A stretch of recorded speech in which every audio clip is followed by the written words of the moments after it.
Hello friend, स्वागत है आपका अपने चैनल आज क्लास में। आज के इस वीडियो में हम आपका टेस्ट लेंगे और इस टेस्ट में विज्ञान और सामाजिक विज्ञान से 50 काफ़ी महत्वपूर्ण ऑब्जेक्टिव प्रश्न रहेगा। तो आपको 50 में से 50 सही करके दिखाना है। अगर आपका 50 में से 50 सही हो जाता है तो आप हमें कॉमेंट करके ज़रूर बताइएगा, हम उस कॉमेंट का रिप्लाई ज़रूर देंगे। और ये जो 50 ऑब्जेक्टिव प्रश्न है ये बोर्ड एग्जाम 2021 के लिए काफ़ी महत्वपूर्ण है। तो प्लीज़ आप लोग वीडियो को शुरू से लेकर अंत तक देखिएगा।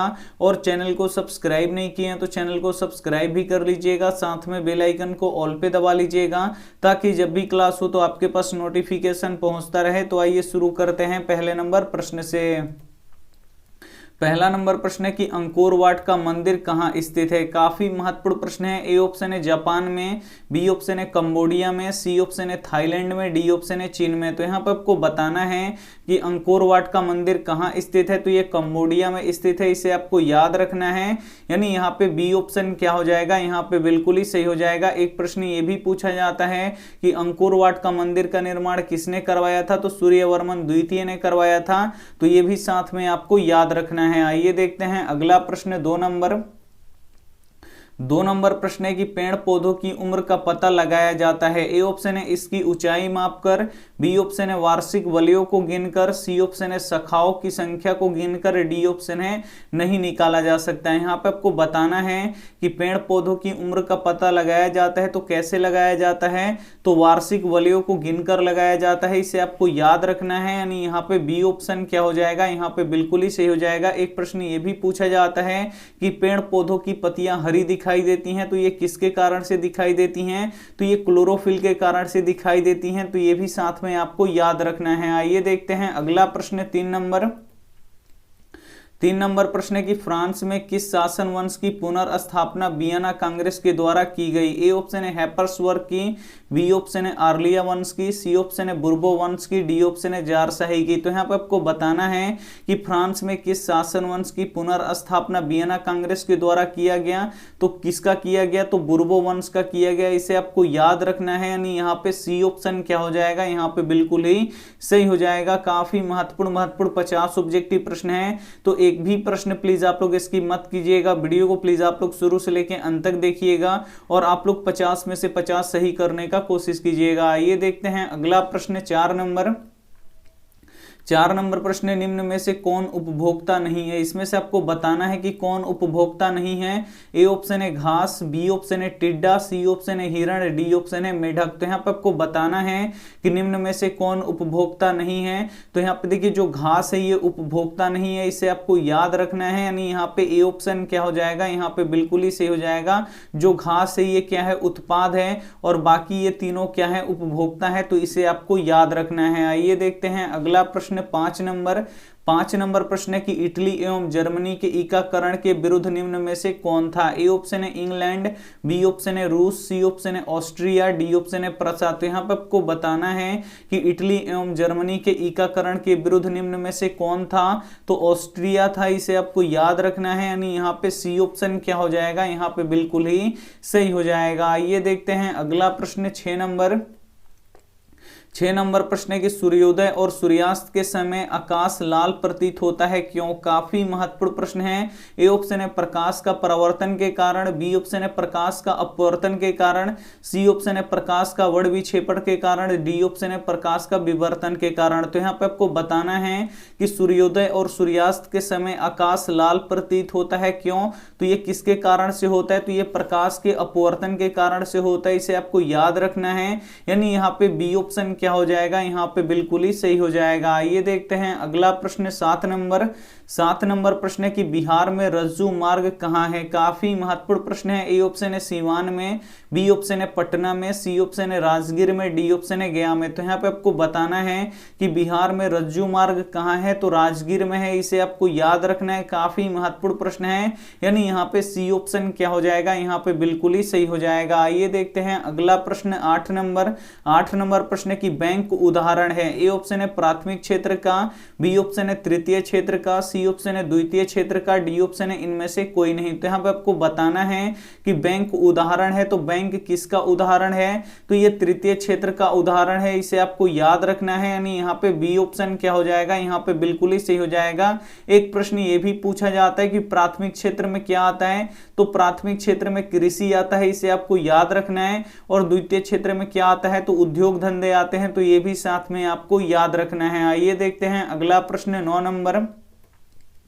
9 नंबर प्रश्न है कि धन निकासी का सिद्धांत किसने दिया था। ए ऑप्शन है फिरोज शाह, बी ऑप्शन है दादा भाई नौरोजी, सी ऑप्शन है महात्मा गांधी, डी ऑप्शन है तिलक। तो यहाँ पे आपको बताना है कि धन निकासी का सिद्धांत किसने दिया था, तो धन निकासी का सिद्धांत दादा भाई नौरोजी ने दिया था, इसे आपको याद रखना है। यानी यहाँ पे बी ऑप्शन क्या हो जाएगा, यहाँ पे बिल्कुल ही सही हो जाएगा। ये देखते हैं अगला प्रश्न 10 नंबर प्रश्न की लघु तरंग दैर्ध्य वाले प्रकाश का प्रकीर्णन होता है। ए ऑप्शन है सबसे कम, बी ऑप्शन है सबसे अधिक, सी ऑप्शन है न अधिक न कम, डी ऑप्शन है इनमें से कोई नहीं। तो यहाँ पर आपको बताना है कि लघु तरंग दैर्ध्य वाले प्रकाश का प्रकीर्णन होता है तो सबसे अधिक होता है, इसे आपको याद रखना है। यानी यहाँ पे बी ऑप्शन क्या हो जाएगा, यहाँ पे बिल्कुल ही सही हो जाएगा। ये देखते हैं अगला प्रश्न 11 नंबर प्रश्न की गोल घर कहाँ है। काफी महत्वपूर्ण प्रश्न है।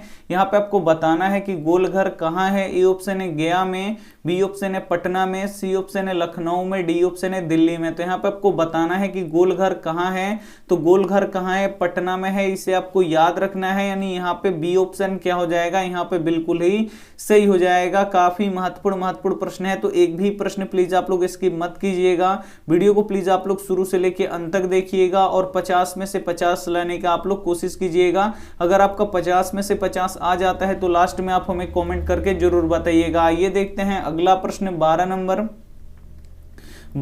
प्रश्न की लाल गुलाब हरे प्रकाश में कैसा दिखाई देता है। ए ऑप्शन है लाल, बी ऑप्शन है हरा, सी ऑप्शन है काला, डी ऑप्शन है पीला। तो यहाँ पे आपको बताना है कि लाल गुलाब हरे प्रकाश में कैसे दिखाई देता है, तो कैसा दिखाई देता है, काला दिखाई देता है, इसे आपको याद रखना है। यानी यहाँ पे सी ऑप्शन क्या हो जाएगा, यहाँ पे बिल्कुल ही सही हो जाएगा। ये देखते हैं अगला प्रश्न 13 नंबर प्रश्न की भारत ने अपने संविधान को कब अपनाया। ए ऑप्शन है 15 अगस्त 1947 को, बी ऑप्शन है 26 जनवरी 1950 को, सी ऑप्शन है 24 जनवरी 1950 को, डी ऑप्शन है इनमें से कोई नहीं। तो यहाँ पे आपको बताना है कि भारत ने अपने संविधान को कब अपनाया, तो 26 जनवरी 1950 को अपनाया, इसे आपको याद रखना है। यानी यहाँ पे बी ऑप्शन क्या हो जाएगा, यहाँ पे बिल्कुल ही सही हो जाएगा। ये देखते हैं अगला प्रश्न 14 नंबर प्रश्न की सबसे पहले भूमिगत रेल कहां चला था। ए ऑप्शन है लंदन में, बी ऑप्शन है पेरिस में, सी ऑप्शन है न्यूयॉर्क में, डी ऑप्शन है चीन में। तो यहाँ पे आपको बताना है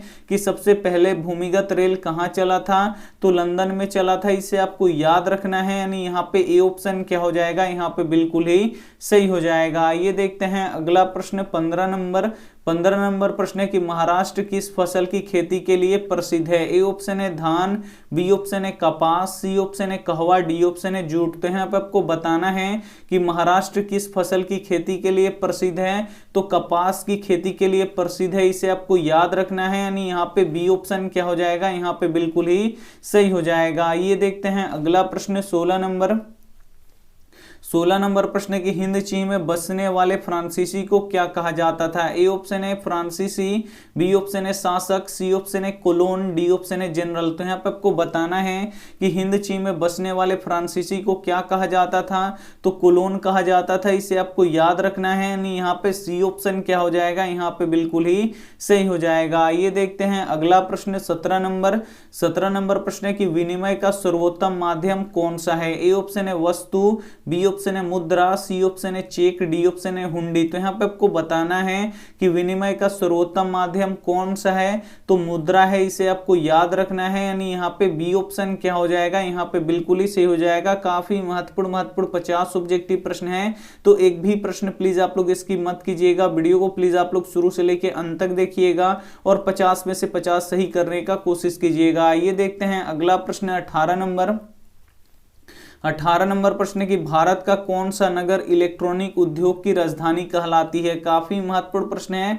ए ऑप्शन है कोलकाता, बी ऑप्शन है बेंगलुरु, सी ऑप्शन है दिल्ली, डी ऑप्शन है पुणे। तो यहाँ पे आपको बताना है कि भारत का कौन सा नगर इलेक्ट्रॉनिक उद्योग की राजधानी कहलाती है। तो कौन कहलाती है? बेंगलुरु कहलाती है। इसे आपको याद रखना है, यानी यहाँ पे बी ऑप्शन क्या हो जाएगा? यहाँ पे बिल्कुल ही सही हो जाएगा। ये देखते हैं अगला प्रश्न 19 नंबर प्रश्न है कि अंटार्कटिका के ऊपर ओजोन के स्तर में आई कमी को क्या कहते हैं? ए ऑप्शन है CFC, बी ऑप्शन है एस्रोल, यहाँ पे सी ऑप्शन है ओजोन छिद्र, डी ऑप्शन है इनमें से कोई नहीं। तो यहाँ पे आपको बताना है कि अंटार्कटिका के ऊपर ओजोन के स्तर में आई कमी को क्या कहते हैं? तो ओजोन छिद्र कहते हैं। इसे आपको याद रखना है, यानी यहाँ पे सी ऑप्शन क्या हो जाएगा? यहाँ पे बिल्कुल ही सही हो जाएगा। ये देखते हैं अगला प्रश्न 20 नंबर प्रश्न है कि कहवा यानी कॉफी का सबसे अधिक उत्पादन किस राज्य में होता है? ए ऑप्शन है असम में, बी ऑप्शन है कर्नाटक में, सी ऑप्शन है केरल में, डी ऑप्शन है तमिलनाडु में। तो यहाँ पे आपको बताना है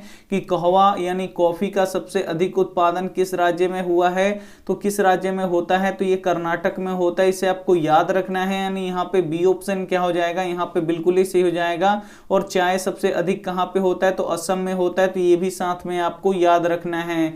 आइए देखते हैं अगला प्रश्न 21 नंबर प्रश्न है कि रबर की खेती भारत के किस राज्य में की जाती है? ए ऑप्शन है केरल में, बी ऑप्शन है गुजरात में, सी ऑप्शन है आंध्र प्रदेश में, डी ऑप्शन है छत्तीसगढ़ में। तो यहाँ पे आपको बताना है कि रबर की खेती भारत के किस राज्य में की जाती है? तो केरल में की जाती है। इसे आपको याद रखना है, यानी यहाँ पे ए ऑप्शन क्या हो जाएगा? यहाँ पे बिल्कुल ही सही हो जाएगा। ये देखते हैं अगला प्रश्न 22 नंबर प्रश्न की सबसे कठोर खनिज कौन सा है? ए ऑप्शन है लोहा, बी ऑप्शन है मैग्नीज, सी ऑप्शन है हीरा, डी ऑप्शन है सोना। तो इसमें से आपको बताना है कि सबसे कठोर खनिज कौन सा है। तो सबसे कठोर खनिज कौन सा है? हीरा है। इसे आपको याद रखना है, यानी यहाँ पे सी ऑप्शन क्या हो जाएगा? यहाँ पे बिल्कुल ही सही हो जाएगा। ये देखते हैं अगला प्रश्न 23 नंबर प्रश्न है कि सिरका में कौन सा अम्ल पाया जाता है? ए ऑप्शन है फॉर्मिक अम्ल, बी ऑप्शन है एसिटिक अम्ल, सी ऑप्शन है लैक्टिक अम्ल, डी ऑप्शन है टार्टरिक अम्ल। तो यहाँ पे आपको बताना है कि सिरका में कौन सा अम्ल पाया जाता है। तो सिरका में एसिटिक अम्ल पाया जाता है। इसे आपको याद रखना है, यानी यहाँ पे बी ऑप्शन क्या हो जाएगा? यहाँ पे बिल्कुल ही सही हो जाएगा। और फॉर्मिक अम्ल किस में पाया जाता है? तो चींटियों में पाया जाता है। इसे आपको याद रखना है। और लैक्टिक अम्ल किस में पाया जाता है? तो दूध दही में पाया जाता है। इसे आपको याद रखना है। और टार्टरिक अम्ल किस में पाया जाता है? तो अंगूर और इमली में पाया जाता है। तो इसे भी साथ में आपको याद रखना है। आइए देखते हैं अगला प्रश्न 24 नंबर प्रश्न है कि रक्त प्लाज्मा में किसकी मात्रा सबसे अधिक होती है? ए ऑप्शन है प्रोटीन की, बी ऑप्शन है कार्बनिक लवण की, सी ऑप्शन है ग्लूकोज एवं वसा की, सी ऑप्शन है जल की। तो यहाँ पे आपको बताना है कि रक्त प्लाज्मा में किसकी मात्रा सबसे अधिक होती है? तो जल की मात्रा सबसे अधिक होती है। इसे आपको याद रखना है, यानी यहाँ पे डी ऑप्शन क्या हो जाएगा? यहाँ पे बिल्कुल ही सही हो जाएगा। ये देखते हैं अगला प्रश्न 25 नंबर प्रश्न है कि चुंबकीय क्षेत्र का मान कहाँ अधिक होता है? ए ऑप्शन है ध्रुव पर, बी ऑप्शन है मध्य में, सी ऑप्शन है दोनों जगह, डी ऑप्शन है इनमें से कोई नहीं। तो यहाँ पे आपको बताना है कि चुंबकीय क्षेत्र का मान कहाँ सबसे अधिक होता है? तो ध्रुवों पे अधिक होता है। इसे आपको याद रखना है, यानी यहाँ पे ए ऑप्शन क्या हो जाएगा? यहाँ पे बिल्कुल ही सही हो जाएगा। और मध्य यानी बीच में कम होता है। तो ये भी साथ में आपको याद रखना है। आइए देखते हैं अगला प्रश्न 26 नंबर प्रश्न है कि ऑपरेशन फ्लड किससे संबंधित है? काफी महत्वपूर्ण प्रश्न है 26 नंबर। यहाँ पे आपको बताना है कि ऑपरेशन फ्लड किससे संबंधित है। ए ऑप्शन है बाढ़ से, बी ऑप्शन है दूध से, सी ऑप्शन है नदी से, डी ऑप्शन है खनिज से। तो यहाँ पे आपको बताना है कि ऑपरेशन फ्लड किससे संबंधित है। तो ये दूध से संबंधित है। इसे आपको याद रखना है, यानी यहाँ पे बी ऑप्शन क्या हो जाएगा? यहाँ पे बिल्कुल ही सही हो जाएगा। ये देखते हैं अगला प्रश्न 27 नंबर प्रश्न है कि दूर बिंदु और निकटतम बिंदु के बीच की दूरी को क्या कहते हैं? ए ऑप्शन है दृष्टि परास, बी ऑप्शन है दृष्टि दोष, सी ऑप्शन है दूरी, डी ऑप्शन है निकट दृष्टि दोष। तो यहाँ पर आपको बताना है कि दूर बिंदु और निकट बिंदु के बीच की दूरी को क्या कहते हैं? तो दृष्टि परास कहते हैं। इसे आपको याद रखना है, यानी यहाँ पे ए ऑप्शन क्या हो जाएगा? यहाँ पे बिल्कुल ही सही हो जाएगा। ये देखते हैं अगला प्रश्न 28 नंबर प्रश्न की 10 घंटे का आंदोलन कहाँ हुआ था? ए ऑप्शन है इंग्लैंड में, बी ऑप्शन है जर्मनी में, सी ऑप्शन है जापान में, सी ऑप्शन है भारत में, डी ऑप्शन है जापान में। तो यहाँ पे आपको बताना है कि 10 घंटे का आंदोलन कहाँ पे हुआ था, तो इंग्लैंड में हुआ था, इसे आपको याद रखना है। यानी यहाँ पे ए ऑप्शन क्या हो जाएगा, यहाँ पे बिल्कुल ही सही हो जाएगा। आइए देखते हैं अगला प्रश्न 29 नंबर प्रश्न है कि लेंस में फोकस की संख्या कितनी होती है। ए ऑप्शन है 2, बी ऑप्शन है 3, सी ऑप्शन है 5, डी ऑप्शन है 4। तो यहाँ पे आपको बताना है कि लेंस में फोकस की संख्या कितनी होती है, तो 2 होती है, इसे आपको याद रखना है। यानी यहाँ पे ए ऑप्शन क्या हो जाएगा, यहाँ पे बिल्कुल ही सही हो जाएगा। आइए देखते हैं अगला प्रश्न 30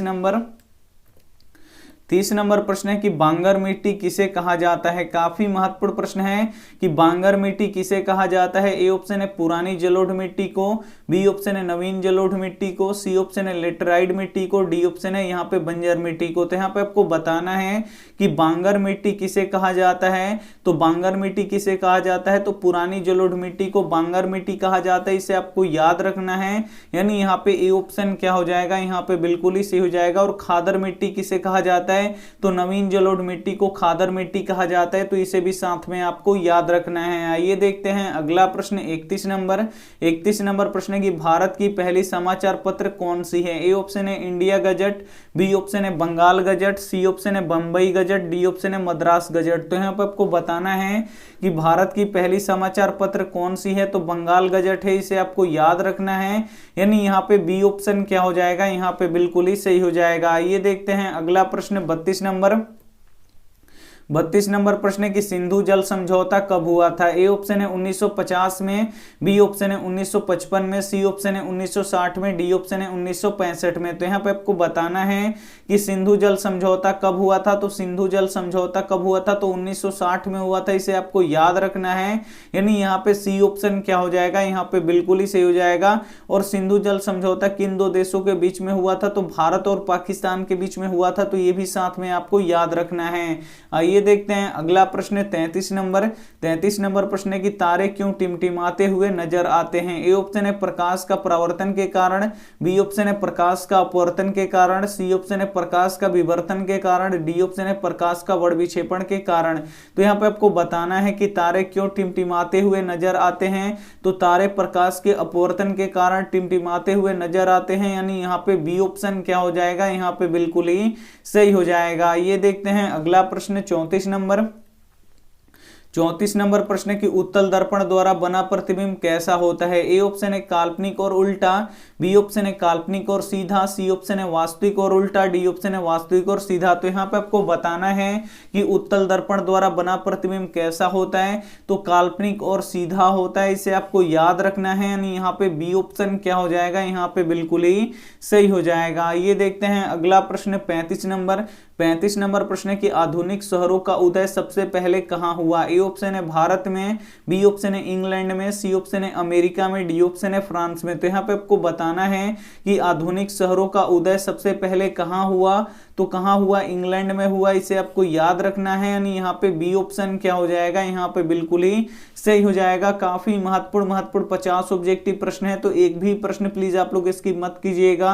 वीडियो को प्लीज आप लोग शुरू से लेके अंत तक देखिएगा और 50 में से 50 लाने का कोशिश कीजिएगा। अगर आपका 50 में से 50 सही हो जाता है तो आप हमें कमेंट करके जरूर बताइएगा। आइए देखते हैं अगला प्रश्न 36 नंबर प्रश्न की वैसे पदार्थ जिससे विद्युत धारा प्रवाहित नहीं होता है उसे क्या कहते हैं। ए ऑप्शन है चालक पदार्थ, बी ऑप्शन है विद्युत रोधी पदार्थ, सी ऑप्शन है अर्धचालक पदार्थ, डी ऑप्शन है इनमें से कोई नहीं। तो यहाँ पे आपको बताना है कि वैसे पदार्थ जिससे विद्युत धारा प्रवाहित नहीं होता है उसे क्या कहते हैं, तो विद्युत रोधी पदार्थ कहते हैं, इसे आपको याद रखना है। यानी यहाँ पे बी ऑप्शन क्या हो जाएगा, यहाँ पे बिल्कुल ही सही हो जाएगा। ये देखते हैं अगला प्रश्न 37